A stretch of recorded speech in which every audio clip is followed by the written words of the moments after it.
Alright, so finally ready to get back to it and ready to get into Game 3 here. As soon as my computer unfreezes.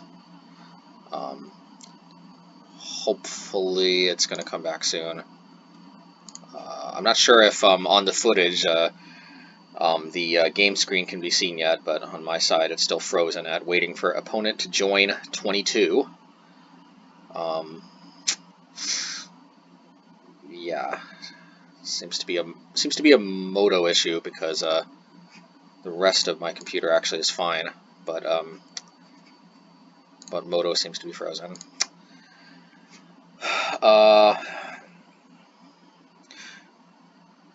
Okay, not sure if I should try to restart Moto here.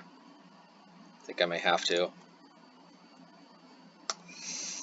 Alright, I'm already 1 minute in, so I'm gonna have to restart Moto. Unfortunately, but the oh no, here I am. Okay, great. Alright.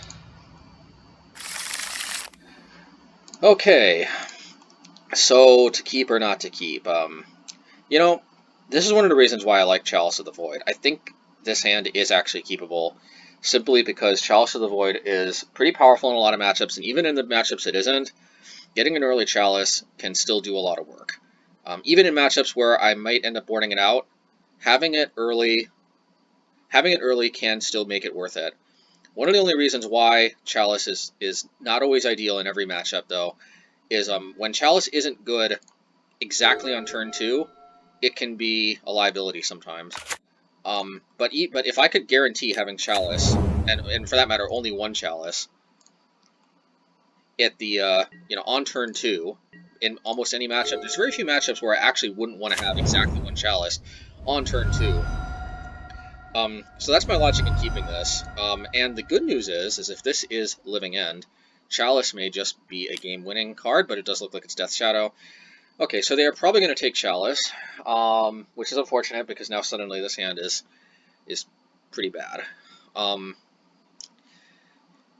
But, I could still draw. Well, okay, that must mean they have Kolaghan's Command, I'm guessing, because it really, if they're a Death Shadow, which I think they are, it really doesn't make sense that they wouldn't take Chalice. It really doesn't. Well, this is going to reveal information if I play Mutavault, but I just really like the idea of having the option to attack next turn, so I think it's worth it just playing it out, playing Chalice. I'm guessing they're going to play a Goyf next turn, because the way they played, or a Grim Flare, see, that could be good with Mutavault. This way, if I draw a Dismember, I can hold up Mutavault and still tap it to Dismember if I want to make a tricky play like that. Ooh, and the lands continue on. Well, we'll see.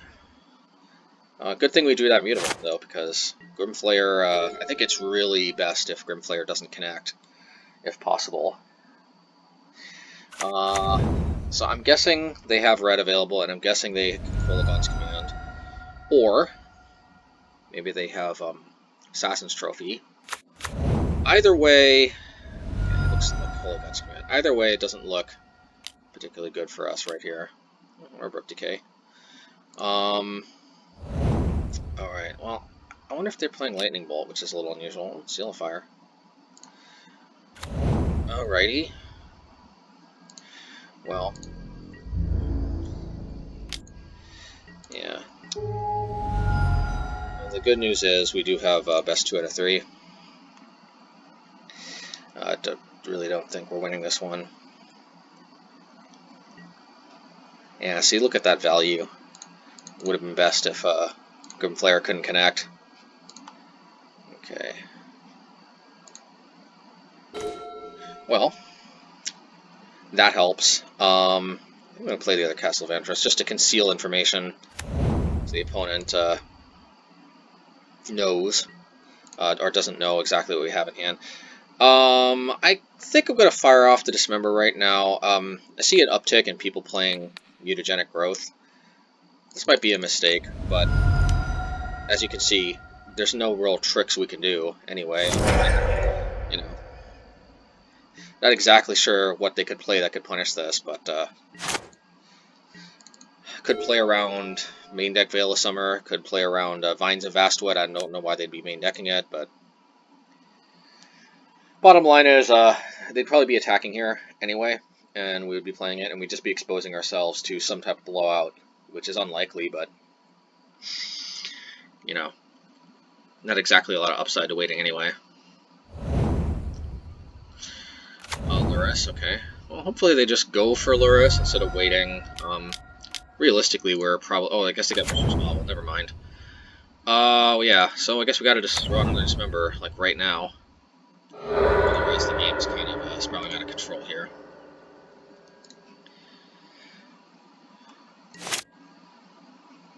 This is a situation where Castle is actually better than a Fairy Conclave. Although, you know, yeah, because they could just keep rebuying their seals anyway. Yeah, I'm gonna play Silver Gill Adept now. Just never know, we draw another Dismember.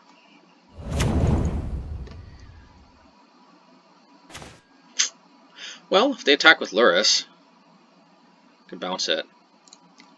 So there is that. So rather than attack, I'm going to just hold up Castle Vantress. It's actually Scry, like I've explained in the deck tech, Scry 2 is very powerful.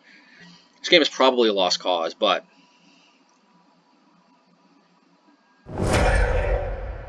it's you know, it's not over till it's over, as they say. You know, they might, hopefully they attack. Hopefully what happens actually is they have a removal spell and they get cocky. Okay, it doesn't look like they're probably going to attack, considering that they've played out everything. But what I was... Okay. That is very odd. They must have some type of reanimation spell.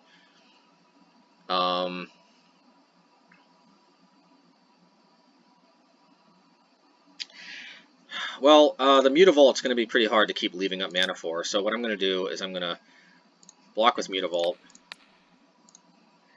and I'm going to play Harbinger, but I'm not going to use the ability. I want Loris to die. Their reanimation spell, though, actually, it might be better if it's in their hand. You know, realistically, I just have to play for the possibility they made a bad play. I mean, I normally don't recommend that, but we're so far behind. There's just I don't see us winning if we return that to their hand. So, you know, I mean, frankly, I don't even know if I see this now. But I feel like, you know, kind of banking on the possibility they made a mistake is one of the only ways we win here. So, you know, we get to cut them off of red. That's something. More lands is definitely not something. And I'm going to play the land because we do need 5 mana for Castle Vantress. Yeah, that is of course one of the problems with Castle Vantress. We could not spreading seas there, and it is hard to use the ability sometimes. When you have plays, you create. Well, they wasted a card. I have a feeling there's another Loris in our future. Either that or like an Unearth or something. Or maybe they did just get cocky. I don't know. Okay, I think the opponent misplayed, but I think it's a misplay that's very unlikely to get punished. That being said, it's looking like they did get a little cocky, and they are giving us a very, very slim possibility of coming back. Probably we can't come back, but you know, I wouldn't recommend ever getting too cocky and you know, just kind of throwing stuff away.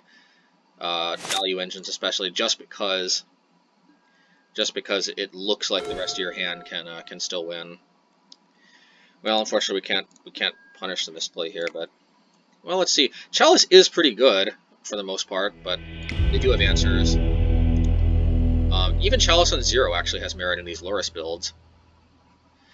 See, so one of the things when you're playing Merfolk is actually a lot of times game 1s can be a problem because it's kind of like Jund. This is definitely one of those decks where you kind of need the right cards to line up at the right time, and if you draw the wrong half of your deck or the wrong third or however you want to phrase it, that can definitely be a big problem. But the good news is Deprive is pretty good in this matchup. Deals with Night's Shadow cleanly, or Death Shadow, I should say. Deals with Luris pretty cleanly. Yeah. This is Jund Death Shadow. I do like Smuggler's Copter. It's just any value engine can help us compete. Since they don't play blue, actually Spreading Seas in theory should be pretty good. Dismemberer is pretty essential against Loris, but Brazen Borrower is also pretty good in this matchup, so this is a little bit of a pickle, because it's hard to justify cutting Merfolk, otherwise Silvergill Adept and the Lords lose a lot of value, particularly Silvergill Adept. Hard to justify Spreading Seas, though, because it is valuable to cut off colors. Hard to justify cutting Smuggler's Copter, though, because we kind of need the extra value. So, as unlikely as it seems, I think actually...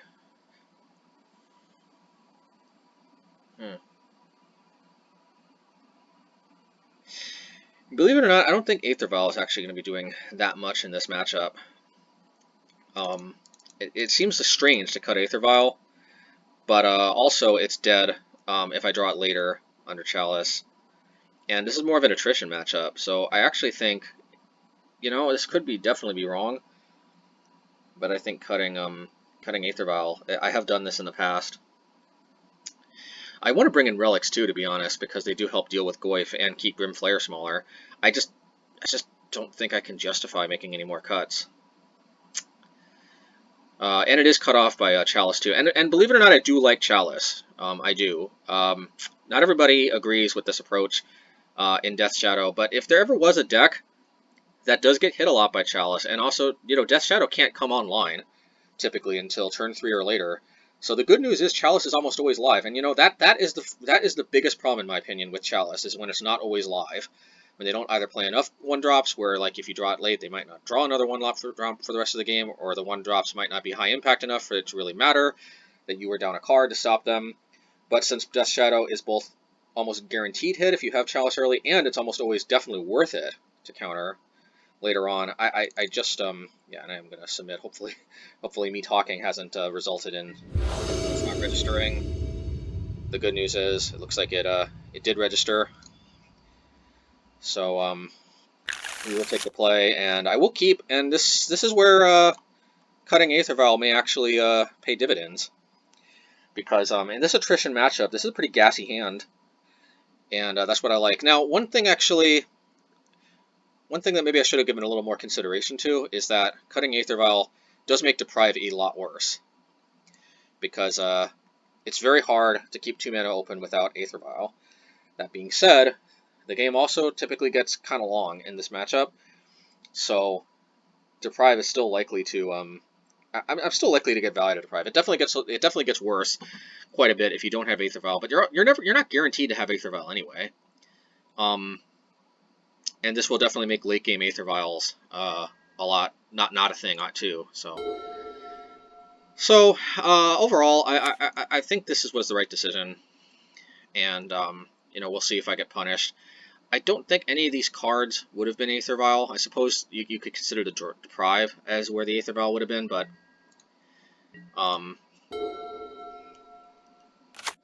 yeah, actually, I think, yeah, that's all. I only brought in Deprive. Never mind. So yeah, literally, it is replacing the Aether Vial.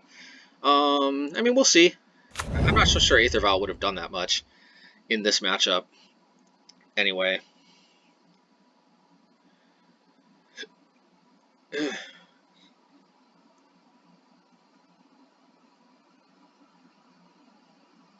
This is a much better hand, though. I wish I had this hand. I wish I had this hand just with the Deprive as Aether Vial in the first game. Kept a risky hand with just Chalice. Yeah, see. One reason why Aether Vial is not as good in these attrition matchups is once they start ripping the hand apart, you end up usually with a situation where Aether Vial doesn't have a lot to do anyway. Kind of trading resource for resource.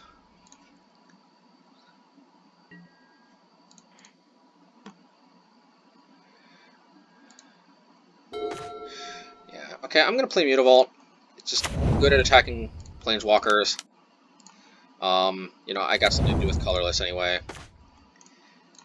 Yeah, it could be wrong, but when in doubt, I usually tend to err on the side of getting Mutavault out there. Just having the option to attack the following turn is pretty nice, in my experience. Let's see what they do. The Death Shadow matchup is usually pretty tricky, but it's definitely not one of the most miserable matchups to play, as far as you know, as far as there being interesting things to do in the matchup. So the thing that'll happen here if we dismember is the instant's going to go to the graveyard, and it's going to make Tarmogoyf a 0/1. Now that being said, you know, we could bait out the block and see what happens. And I think I will do that. In my experience, you know, I'm going to play an island, just on the off chance they have like Slaughter Pact or something and I want to counter it. So I am going to attack, and this seems like it would be a misplay, but in my experience, more often than not, they do take the block. I don't know why. Okay. Well, the good news is we can do the old animate Mutavault block with it trick, and we do have a follow-up Dismember. So I like this even though they didn't block. In my experience, it's really strange. On Moto, generally, they don't... I mean, you know, this obviously bucks that trend, but it's really surprising, but it really seems like most of the players I run against, and I'm not saying they're bad or anything, but most of the players I run up against, they really don't seem to, I guess, suspect something's up if, like, I attack into a bigger creature. You know, I mean, we'll see if they suspect something's up here into attacking into Mutavault. Yeah, I see, so let's see what'll happen. They already have an instant in the graveyard, so this will be -5, -5. Yeah. Well, see, yeah, this is kind of the worst of both worlds. They might as well have blocked in this case, because I got a free extra 2 damage in there. Yeah, it is interesting. I have to say, I'm not saying they're bad players. I generally feel that the quality of play on Magic Online is very strong. But for some reason, it feels like a lot of my opponents don't necessarily suspect much is up when I leave, when I attack into a big creature or when I block. I don't know exactly how to explain it. I gotta be honest. So let's see what we can do here. We can play Mutavault. I can have 2 mana up. Then I can block, Dismember, and have mana to deprive. Sounds good. Of course, there's also merit to just getting the Lord of Atlantis out of my hand, and then. But the problem is Lord is so vulnerable. But they would require 2 removal spells. What could they play next turn? They could play Death Shadow, but I can dismember that this early. I guess Kolagon's command would be the worst case scenario. See, I think I have to get the Lord of Atlantis out of my hand, though, because there's just, you know, there's just not a lot, not a lot of opportunities for me to play this and hold up Deprive, unfortunately. That is one of the benefits to Aether Vial. Anyway, yeah, they just generally don't seem to suspect much is up for some reason. Okay, so since they're not playing blue and they're not a counterspell version, I think I'm going to go for the double block and Dismember, tapping Mutavault after it blocks. The reason why is that that gives me the best chance of having like a blowout, and they would have to kill both creatures. But that would of course make Dismember dead. So there, So alternatively, what I could do is I could block with Lord. They'd probably kill it, in which case I'd probably have to use the other Dismember, which would make it a 2-for-1 instead of a blowout. I'm going to go for the higher upside play. This could be wrong, but I think one of the ways we win is by getting 2-for-1s where we can. We are kind of like that, actually. We're kind of one of those decks, you could say. That's kind of how Jun wins too. And they'll get a 2-for-1 here if they kill both of my creatures, and we'll be in a very, very bad shape. Very, very bad shape. But kind of forcing them to have it. They pretty much have to have either Abrupt Decay and Fatal Push, or 2 Fatal Pushes. I don't think they play Lightning Bolt much anymore. They've only got 3 cards. Let's put them in a situation where they've got to have it. We could still force a negation in their mind. I doubt that's going to change the way they play.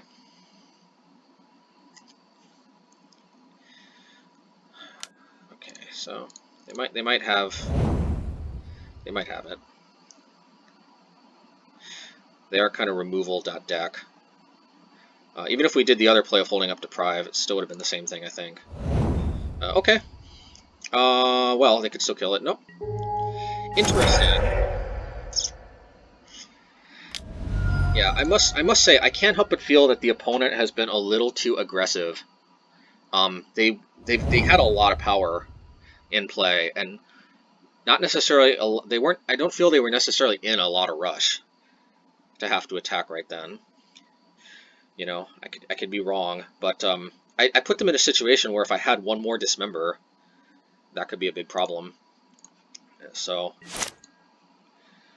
you know, well, I mean, you know, this is not the worst situation. I've got 2 Deprives. I can't use them both on the same turn, but I can deprive their Death Shadow, and I could Dismember it too, but I think I'm going to deprive it, you know, use Deprive while I can. Yeah, you know, I'm fine with that, because, yeah, whatever they take, it should be relatively good shape still. Yeah. You know, believe it or not, I think we are the control though, and that might have been what they were thinking. I'm not sure if the opponent really knows the Death Shadow versus Merfolk matchup, but we are actually the control in this matchup, and they're actually the beatdown. If the game goes long, generally we're advantaged, particularly with the Chalice version.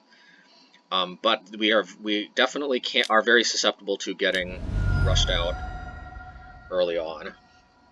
This is not what I wanted, because I think I have to deprive this, because I can't quite count on them attacking into a no-one Dismember this time. And the good news is if I draw Chalice, Chalice still shuts off Death Shadow, which is the last card in their hand. So, I am going to deprive. Well, Smoker's Copter's not ideal. I'm going to hold the land, though, just because it'd be kind of nice to pitch, if I can. And the good news is, you know, Dismember will deal with Death Shadow for a while. Well, maybe not anymore. So they can deal themselves 3, bring themselves down to 9, 8 if they tap their land. Well, yeah, they can't save it. I find this interesting. 6, 3, 4, 5. Yeah. Unless I'm missing something here, and I'm missing it. I find this kind of odd. You'd think they'd wait till next turn when they could dodge Dismember. Yeah, no offense to the opponent, but I think the opponent's not playing their best game here. So I could animate Mutavault and attack. That could allow me to play Chalice if I draw it. But, you know, that's kind of the only upside. Otherwise, I think it makes more sense to just get a creature on the battlefield while I'm also attacking with Smoker's Copter. And this is one reason I like Brazen Borrower, because it's a bounce spell, but also it can just be a creature, like right here, where I kind of needed one.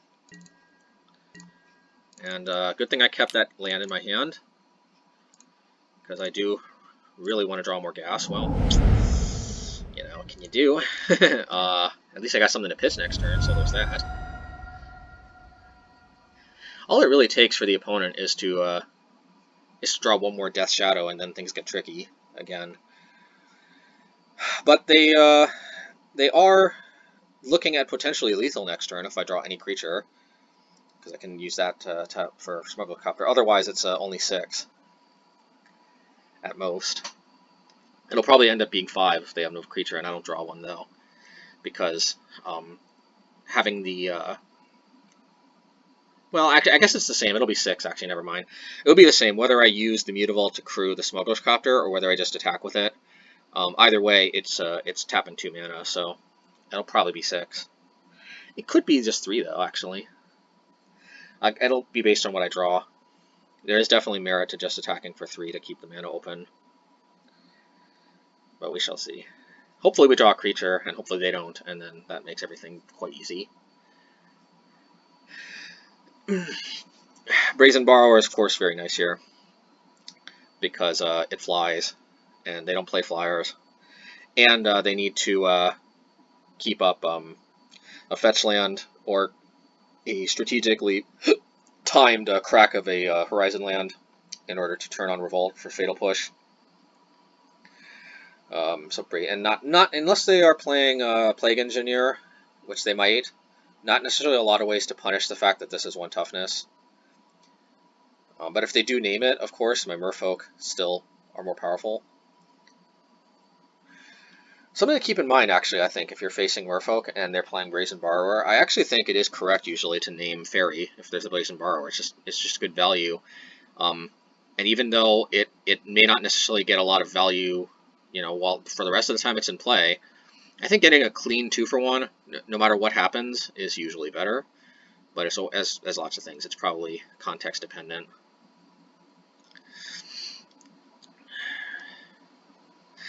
Yeah, good to get back to some magic, and some good old Merfolk. Yeah, had quite a bit going on this week, so always nice to just get back to the good old games of Magic.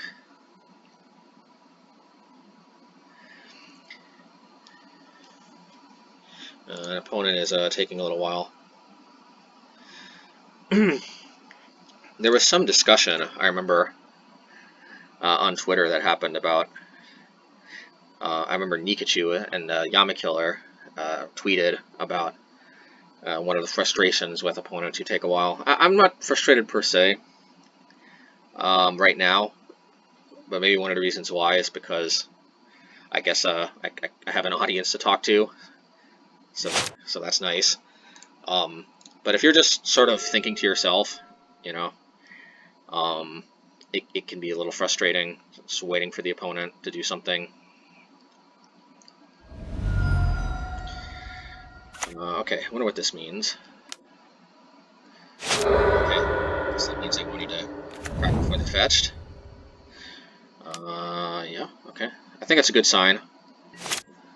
Alrighty, now hopefully we draw a creature. They might have a removal spell, but... Well, I still think it's pretty obvious. I think we want to play Castle of Interest? No, there's no reason to play it. Yeah, so I'm going to attack with both. I'm going to crew Smuggler's Copter, because we do get a lot of value if we connect, and I'm guessing we are going to connect, because you'd think they would have tagged the Smuggler's Copter first. Okay, now the opponent needs a lot next turn. These flyers are very strong in this matchup, because they're kind of like Lord. They kind of have like unblockability even without the Lord. They need 2 removal spells, basically. Kolaghan's command. Kolaghan's command will cleanly deal with both the Borrower and the Smuggler's Copter, but thankfully, it does not look like that's going to happen. So, Deprive did work there, but actually, in this specific Jund Death Shadow list, and the way that played out, and I have been a little rusty because I think this actually has been my plan instead of Deprive. I actually think I want to do Relic instead of Deprive, even though it's going to conflict with Chalice of the Void. Relic is just very, very good, because it potentially makes Traverse the Ulvenwald into just a bad land tutor. It can really be like a one-sided humility for Grim Flayer and for Tarmogoyf and Scavenging Ooze if they so happen to be playing it. It's just very, very strong in this matchup. It doesn't cleanly deal with Death Shadow, but we do have Chalice. Brazen Borrower does a lot of work. Harbinger can buy us some time against it. We can also just be strategic and not attack their life total until we're ready to Alpha Strike.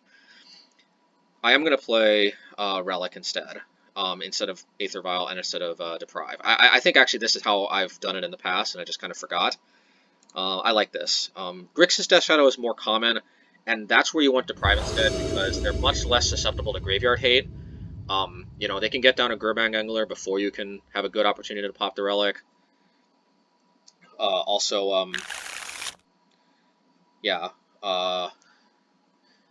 Yeah, I mean, Relic has its merits even in that matchup, but they're definitely less susceptible to it. They also don't have Traverse the Ulvenwald. So I think I was sideboarding like I would against Grixis, although Aether Vial is also good, also better against Grixis, if I remember correctly, too. Well, we can remember how we sideboard against that. if and when that matchup comes up. I mean, without Aether Vial, I'm not really so sure. Yeah, I think this is a keep. I mean, it's got Waste Interact. I've got Gas. I mean,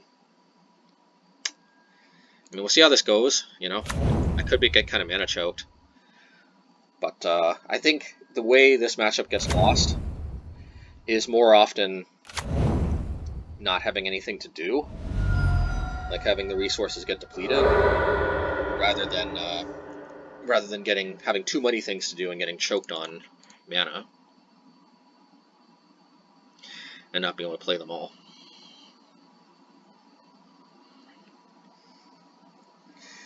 So yeah, so and see more mana. I am gonna play an island though, just in case I want to play a 2-drop creature next turn. So I auto yielded there. I mean, there was some value to maybe bluffing something, but since I'm behind on the clock, I was thinking. I mean, I'm kind of erring on the side of saving time. Believe it or not, being up on the clock is actually a very tangible advantage, both in terms of possibly winning if it goes to time, but more so actually, the player who's behind on the clock is pressured more to make a decision quickly, where mistakes can be made. So it's actually like, it's almost like the time is a resource on Moto. So that's one reason I use like auto yield a lot, is that there is a lot of value to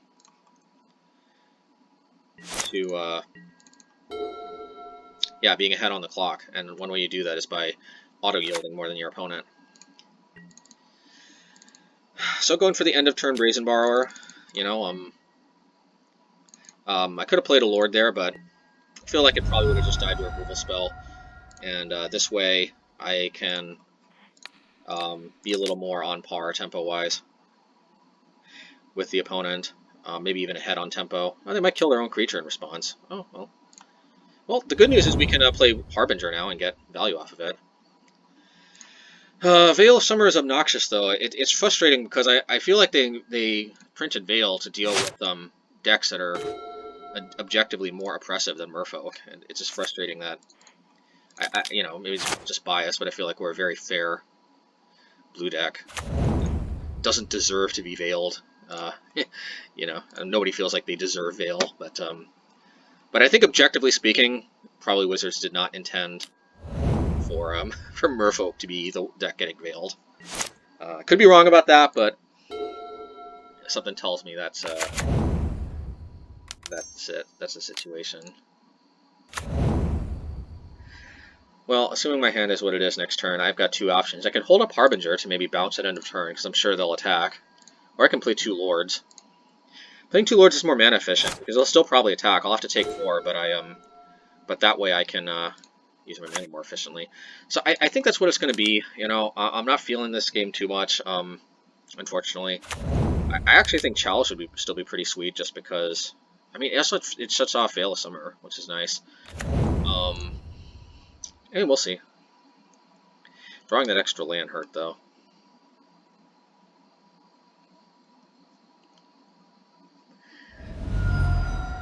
I think the main reason if we lose this, that we lost, is probably the Veil of Summer. Could have been merit, actually, to, you know, that's. I actually have not been veiled that much. Maybe because I've mostly been playing that mono red Obosh Prowess deck. I will admit that I'm probably a little bit behind the curve in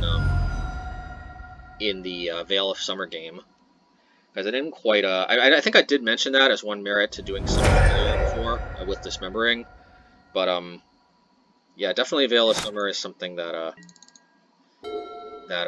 I think we'll be a little bit better against when we just get more comfortable knowing that it's around and it's probably here to stay, and it's such a blowout when it happens, because I think I could have bounced on my turn and probably, you know, made myself less susceptible to that.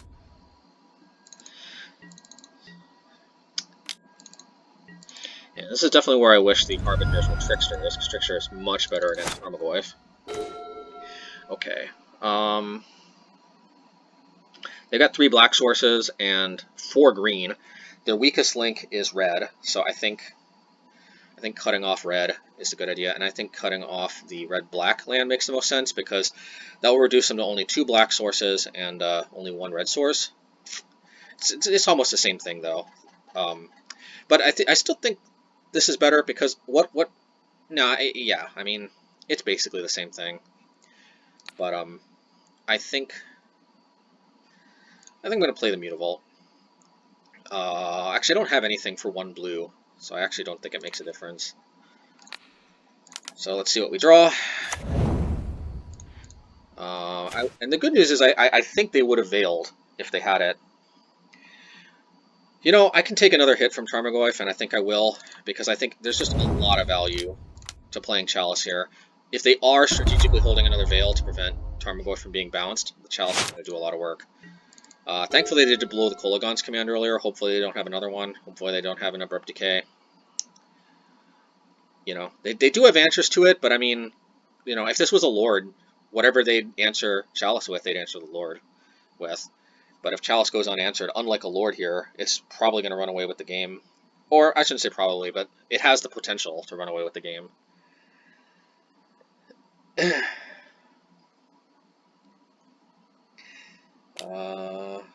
Interesting. I guess they want to pump the Tarmogoyf. Respectable, I suppose. You know, Plague Engineer's not the worst, actually. I'd actually be much more... Yeah, if they named a Fairy, I think I'd actually be more concerned. Unless they got another one. Another one very well might be a good game. But, yeah, 1 Plague Engineer is not that bad, actually, believe it or not.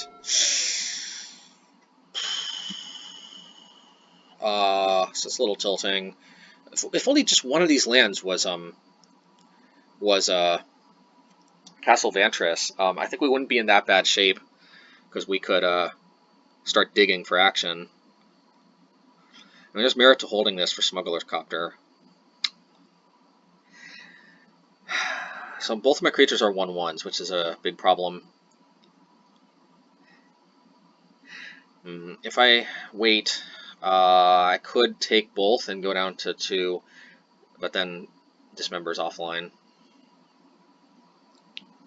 You know, they could choose not to attack, you know, but realistically I think that's pretty unlikely.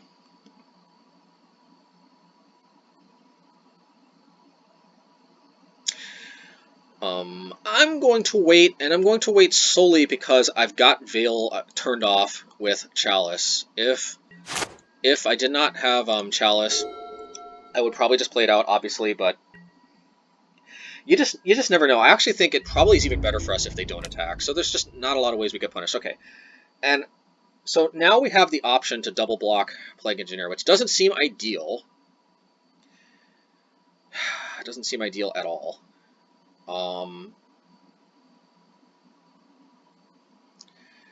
But there is merit to it.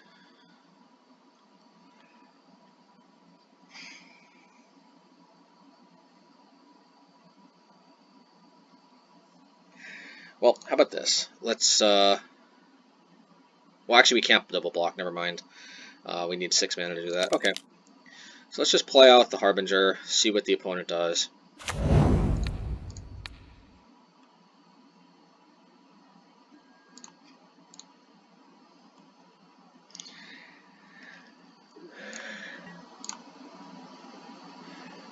Yeah, another nice thing about waiting here is, say they had Liliana the Last Hope. Never mind, actually, I'm sure it doesn't really make much of a difference.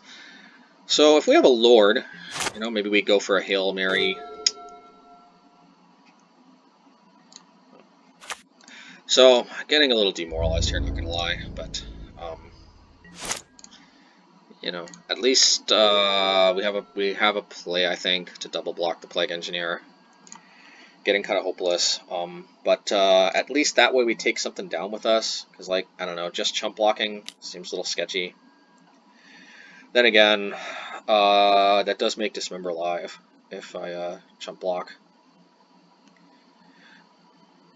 I mean, yes and no, because then I'll have to chump block again next turn if I draw Dismember, and Dismember the the Plague Engineer rather than the Tarmogoyf anyway. But then again, yeah. So I'm going to double block, because Dismember would be pretty terrible anyway, and I'd still get 2 for 1 if I drew it next turn. That was just, that was probably a good game there, just drawing that next land. Generally, I find that with 4 Castle Vantresses, I'm pretty likely to draw it by now. But didn't happen this time. That is one reason I like to have 4. It's just so important if the if I get to this stage of the game. I said usually it comes into play quite late, and that is true. But another situation, maybe I forgot to mention in the deck tech, where it's nice having all 4, is when I literally have nothing better to do. All right, and I think probably a Death Shadow is here in our future. Okay, well after Uvenwald. Well, the good news is Relic is live now, so there is that, which should still be better than Deprive, obviously. Yeah, make no mistake though, it was the Veil though that really did us in.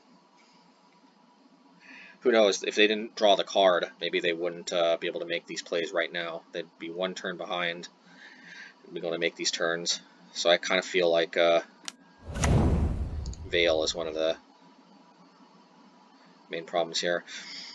So, what can we even draw? Maybe Silvergill Adept into I don't even know what. Well, that was never gonna work anyway. Alright. They got us. Alright, hopefully a little nicer game that won't be as disappointing next time.